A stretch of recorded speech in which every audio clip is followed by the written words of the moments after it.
وزیر اعلیٰ خیبر پختونخوا محمود خان کی ہدایت پر سوات میں سیلاب کی صورتحال کے باعث ایمرجنسی نافذ کر دی گئی ہے۔ محکمہ ریلیف نے سوات میں ایمرجنسی کے نفاذ کا اعلامیہ جاری کر دیا ہے۔ متاثرہ علاقوں میں امدادی سرگرمیوں کے لیے ایمرجنسی 30 اگست تک نافذ رہے گی۔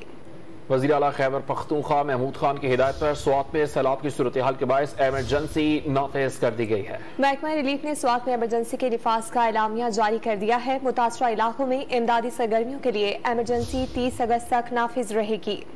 وزیر اعلیٰ خیبر پختونخوا محمود خان کی ہدایت پر سوات میں سیلاب کی صورتحال کے باعث ایمرجنسی نافذ کر دی گئی ہے۔ محکمہ ریلیف نے سوات میں ایمرجنسی کے نفاذ کا اعلامیہ جاری کر دیا ہے۔ متاثرہ علاقوں میں امدادی سرگرمیوں کے لیے ایمرجنسی 30 اگست تک نافذ رہے گی۔ وزیر اعلیٰ خیبر پختونخوا محمود خان کی ہدایت پر سوات میں سیلاب کی صورتحال کے باعث ایمرجنسی نافذ کر دی گئی ہے۔ محکمہ ریلیف نے سوات میں ایمرجنسی کے نفاذ کا اعلامیہ جاری کر دیا ہے۔ متاثرہ علاقوں میں امدادی سرگرمیوں کے لیے ایمرجنسی 30 اگست تک نافذ رہے گی۔